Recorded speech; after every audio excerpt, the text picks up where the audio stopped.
I'm not saying that every international student is a दूध का धुला हुआ या बहुत अच्छा है, but to target the entire international students in one statement that this is against the, we are against the migration and these are the people who are filling our spaces और हमारी हाउसिंग का जिन्होंने crisis create किया है वो बिल्कुल भी सही नहीं है।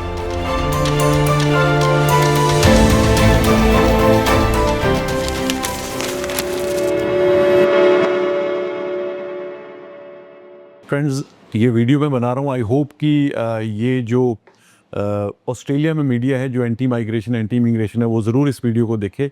आई एम श्योर वो कोई भी इसको देखेगा नहीं, क्योंकि एक तो ये हमारा प्लेटफॉर्म उतना बड़ा नहीं है कि कोई इसको नोटिस कर पाए, और दूसरा ये इंग्लिश में नहीं है। बट आपको जो हिंदी समझते हैं, जो अदरवाइज अगर हिंदी नहीं भी समझते हैं तो आप सबटाइटल्स हैं वो यूज़ कर सकते हैं।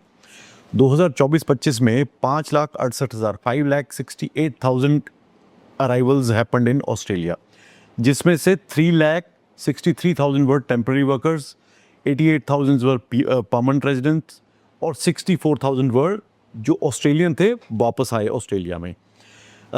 इसमें से स्टूडेंट वीज़ा जो टेम्पररी वर्कर्स थे 3,63,000, उनमें से 1,57,000 यानी कि 1,57,000 इंटरनेशनल स्टूडेंट्स थे जो उससे पहले साल में 2,04,000 थे, जिससे ये डाउन होकर 1,57,000 आ गए। देन ये जो 1,57,000 आए, इन्होंने $53.8 बिलियन की इकोनॉमी जनरेट की, यानी कि इनकम लेके आए ऑस्ट्रेलिया में। उसके बाद 56,000 जो वीज़ाज थे वो विजिटर वीज़ा ग्रांट किए गए, 78,000 हॉलीडे मेकर वीज़ाज जो मोस्टली इंडियंस को नहीं मिलते हैं, 46,000 वर टेम्पररी स्किल्ड वर्कर्स जो यहाँ से डायरेक्ट अपनी वर्क परमिट अप्लाई करते हैं और उसमें भी मोस्टली इंडिया से नहीं होते हैं। 26,000 अराइवल्स वो थे जो ब्रिजिंग वीज़ा पे थे, बाहर गए उसके बाद वापस ऑस्ट्रेलिया में आए। और जो 88,000 लोगों को आपने पीआर दी या पीआर जिनको मिली है ना, they went through years of point testing system, जिसमें इतनी स्क्रूटनी की गई कि उनकी जान निकाल दी गई। ये वो लोग हैं जिनको पीआर मिली है 88,000 को now.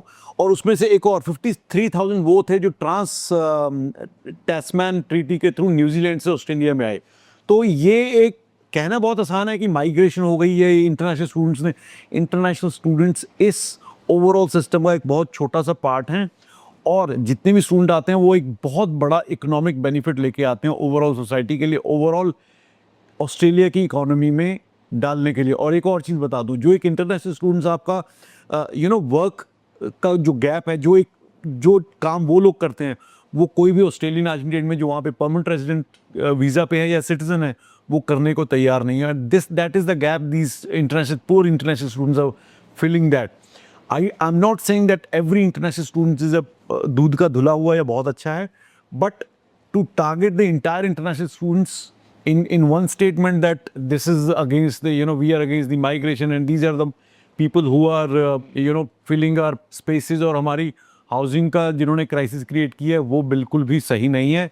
I wish and I hope कि जो रिप्रेजेंटेटिव्स इंडिया में हैं, स्पेशली द एजेंसीज, वो इस चीज़ को आगे उठाएं। They bring out the facts, इसको डेटा को आगे रखें कि भाई साहब इस चीज़ को आप अंडरस्टैंड करिए। एक वेग स्टेटमेंट देना कि माइग्रेशन ने हमारा सिस्टम ख़राब कर दिया। So migration is not number, it's a very tedious subject, और उसको अगर आप क्लासीफाई करेंगे आपको एग्जैक्ट सिचुएशन जो है वो सामने आएगी। अगर आप भी ऑस्ट्रेलिया में पढ़ते हो या पढ़ने जाना चाहते हो और इससे इमिग्रेशन और स्टडी अब्रॉड इंडस्ट्री से जुड़े हुए हो, तो मैं आपको यही बोलूँगा कि इस वीडियो को ज़्यादा से ज़्यादा शेयर करिए ताकि ये लोगों तक पहुँचे और उनको पता चले कि जो एक नैरेटिव फैलाया जा रहा है जो कि अगेंस्ट इंटरनेशनल स्टूडेंट्स है, उसको कहीं ना कहीं इस फैक्ट्स के द्वारा कर्ब किया जाए या उसको काउंटर किया जाए। Thank you so much.